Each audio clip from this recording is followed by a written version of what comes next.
Here are 3 quick ways to get natural relief from shoulder pain. Now, this might be pain related to like a rotator cuff tear, shoulder impingement syndrome, a labrum tear, the cartilage inside the shoulder. It could be a nerve-related problem. There are lots of issues that affect the shoulder that these 3 things I'm going to show you right now are going to help you get pain relief from. Now, the reason there isn't just one thing that's going to give you pain relief is because you usually need to try different things depending on what the main problem is. And I'll explain a little bit more about that as I go through each thing. The first solution to get quick relief from shoulder pain is going to be using a sling like this one. Now, the reason you would think to use this sling is when your shoulder pain is very irritated, like it hurts to raise your arm up, it hurts at night, it hurts to just sit still in a chair, it kind of aches or throbs in that moment. This could be related to a nerve problem, a labral tear, a rotator cuff tear, shoulder impingement that's very irritated and maybe is going to become a rotator cuff tear. The reason you would put the sling on is to take some pressure off the shoulder joint and the nerves and all the muscles and tendons so that it can calm down, because chances are the weight of your arm is pulling the ball away from the socket and it's stretching the ligaments, the nerves, the tendons, the joint itself, and that's what's causing more irritation. It's so injured, in other words, that gravity, the normal pull of gravity on your ball and socket joint is causing more irritation. So if we can take gravity away by using this sling, then you can put it into a position where it's going to feel better and begin to heal, so you can get some natural quick relief. There's no medications involved in this. A sling like this, by the way, is going to cost you like 20 bucks at most. You can probably get one for $10 or $15 even. You can order this one off Amazon, by the way. I put a link in the description below so you can get this exact one. I love this one. Has a little thumb loop, has pockets on the inside right here for stuff that you might need. The straps are good quality, everything's good quality on this, and it's not a pricey sling at all. But you can always find one at your drugstore, any pharmacy, anywhere that in the first aid section you'll be able to find a sling just about every single time. So to use the sling properly, you got to make sure that you pull the strap here to tighten it up, and you need it tight enough so that it shoves your elbow upwards here so that it's pushing the ball into the socket, and not super aggressively, just enough to get you that pain relief. Once you can adjust the sling just right, now you can be comfortable, you can move through the day. And the other added benefit of this is you're resting your shoulder throughout the day because you're in a sling, so you kind of can't do things with this arm. You can't go reach for the door, you can't be using it for your normal everyday activities, plus other people will see that you're not well right now, so they might help you, they might get the door for you, they might help you carry that thing, which will save you from more irritation and allow you to begin feeling better. This is one of the most common things that I see people is they're gritting through the pain, they're doing the normal things that they have to do every day, they're not asking for help, nobody else can tell that they're in pain because they don't have something on them like this, and if they simply got in a sling, it would solve so many of their problems to get them the pain relief needed to begin to heal their shoulder. And number 2 is using the rule of the hand. Now, the rule of the hand means it's something that I've developed, and I have a video that talks way more about it. You can find a link somewhere on the screen here to go see that video.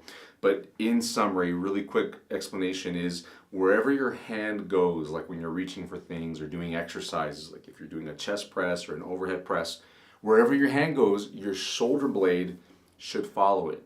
So if your hand's going forward, shoulder blade should go forward. If your hand's going upwards, shoulder blade should go upwards. If you're reaching towards your body or behind your body, then your shoulder blade should pinch backwards, and anywhere in between. So if you're reaching up at an angle, then move your shoulder blade in that angle. The reason for this, here's the big why, and this is why the pain will diminish tremendously, is because if you're thinking about the ball and socket joint of the shoulder, this is the right ball and socket joint right here. The socket is part of the shoulder blade. The shoulder blade bone has the socket on the outer part of it, and that connects to the ball. And your shoulder blade has the ability to move quite a bit, and people don't take advantage of this.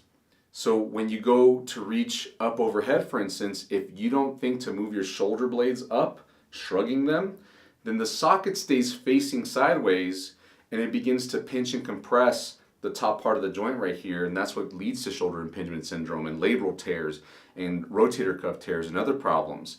But if you simply shrug your shoulder, then what you're doing with your socket is you're positioning that socket upwards, and now it should be much easier to move that arm up overhead without pinching things. Now, same thing going forward.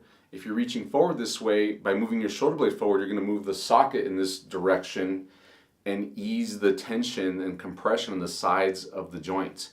This happens in every motion. If you move it backwards, you're moving the socket backwards. This is what the rule of the hand is. Now, this pain relief technique is not for when it's really irritated. That's when you would use the sling. This one is for more when you're getting out of pain. It just hurts sometimes. It hurts occasionally. It hurts with exercise. If you begin to use a rule of the hand in exercise or in those extreme activities that begin to bother you, like reaching way up somewhere for something heavy, then you should find that your pain is reduced in doing those activities. And the more you can reduce your pain throughout your everyday activities and throughout your exercise routine, then the less likely you are to become irritated and tear something. The number 3 thing that you need to do is this exercise. Now I'm going to show you the exercise first and then explain when to use it and why it works. And I call this the golden cat exercise because at certain Asian restaurants all around everywhere, you'll see this little statue of a cat that's waving like this, and it's just perpetually waving. It has like some battery in it that makes it keep going. But that's very similar to the exercise that we're going to be doing. And I love this exercise because of, I'll tell you why in just a second. So you're going to lie down with 2 pillows, one for your head and one for your arm. The pillow that goes under your arm right here is going to be supporting your elbow with your arm at about 90 degrees right here. It's okay to go lower if it hurts to be at this position, but generally you're going to be at about 90 degrees. And then you're going to bend your elbow at about 90 degrees, and I'll show you how to move it. So lie down just like this, get the pillow under you, and the reason for the pillow is because without a pillow, then your arm's going to be down like this, and it tends to put some unnecessary strain on your shoulder joint because it moves the ball into a bad position on the socket. But if you have the pillow in place, it tends to be a lot more comfortable. So 90 degrees at the shoulder, 90 degrees at the elbow, comfortable with your legs and head. And then all you're going to do, here's the exercise, you're going to let the arm slowly fall this way as much as you can go without forcing it and no pain. And then you're going to go the other way. And you're just rolling your hand back and forth like this. Now you might feel a little bit of a stretch. That's okay. I wouldn't stretch into it. Just get to the edge of the stretch. And you're just going to rotate back and forth at a calm pace. This exercise is not going to tire you out, and it shouldn't hurt. If you get pain going this way, what you should do is stop right before the pain. You know, you'll find it once, obviously you'll know where it hurts. Then don't go into it again, and then just move within the range of motion that feels comfortable for you. If you have pain going this way, which is the more common way, then you'll just stop when you have pain and then go the other way. You need to do this for 1 to 2 minutes hourly while you're awake. Don't do this at night. Don't wake up from your sleep to do this. And when you do this exercise, what you should find is after 30 seconds, maybe a minute worth of doing it, that painful zone starts to diminish. It starts to go away. You start to be able to go, oh, it was hurting going that way. Now I can actually get there. And same thing going this way. It was hurting, but I can get there. Doesn't always happen, but it tends to happen the more you do this. That's why this needs to be done so frequently throughout the day. Now what I recommend is doing this exercise until the pain goes away, and then keep going for 1 to 2 days after the pain goes away, just to make sure that you're getting the full benefit of the exercise. Now let me tell you why this works and when to use it. This works because what's happening at the ball and socket joint is you're gently rotating the ball into the proper alignment on the socket. The socket for the shoulder joint is actually very small. My hand is not, I'm misrepresenting it. It would be just like the palm without my fingers, probably even smaller than that. And so it's very possible to shift the ball slightly off the socket and change the alignment, which changes the way that the joint is behaving, and this can be a source of pain for a lot of people. This is one of the root problems that affects shoulder pain and causes tears, like rotator cuff tears, labrum tears, biceps tendon tears, those kinds of things. And if you do this rotation exercise nice and easy on a consistent basis, it tends to cause the ball to settle back into the socket. And then another thing that happens is because you're using your rotator cuff muscles to perform this exercise, you're training your rotator cuff muscles to behave more normally, which helps you to maintain the ball properly on the socket as you go do your normal daily activities. This exercise works like magic for people, but the timing's important. If it's painful to do this exercise consistently, then you probably need to be in the sling for some time. Once it's not hurting as much, it's hard to tell you exactly, at this point, at 7 days or at 50% reduction in pain. You have to kind of experiment and see what works best for you. But what I tell people is start with the sling. Once the pain's calming down and you feel open to exercising like this on this specific exercise, begin to do the exercise. Don't force it. If you have pain, it's not a good thing. What you should feel on this exercise is pain reduction. If you don't feel pain reduction, you're not ready for it. If you feel that it's helping you out, do a lot of it. Every hour, 1 to 2 minutes. The reason for 1 to 2 minutes, you get diminishing returns, diminishing benefits. In other words, the exercise is not that much more helpful to do it beyond 2 minutes. You can. I have people that tell me they did 5 minutes or 10 minutes worth at a time.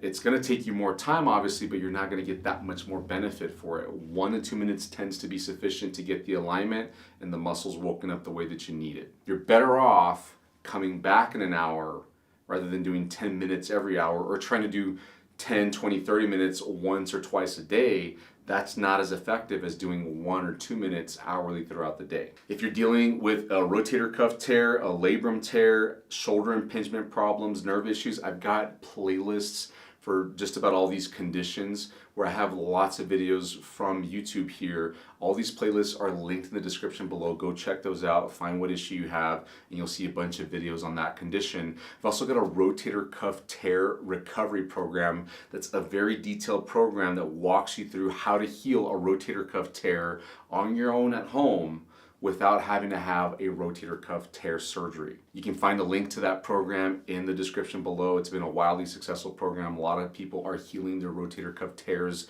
and avoiding surgery altogether. And not just getting out of pain, but thriving, because this program takes you to the point of picking weights up over your head safely in a way that's helping you heal your rotator cuff tear and getting you stronger so that you can continue to do whatever you want, even if you've suffered a rotator cuff tear or had a failed rotator cuff tear surgery, because that happens a lot too. There's some underlying root problems that need to be addressed in order for your shoulder to be healthy for the long term.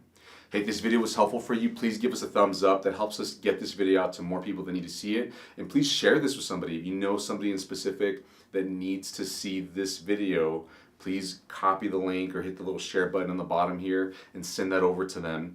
And then please subscribe to our channel if you haven't already. Hit the notification bell so that you don't miss out on any of the videos that we post each and every week. And drop a comment. We love to hear how you're doing. We love to answer any questions. My staff loves to jump on those as soon as possible in order to help you as much as they can.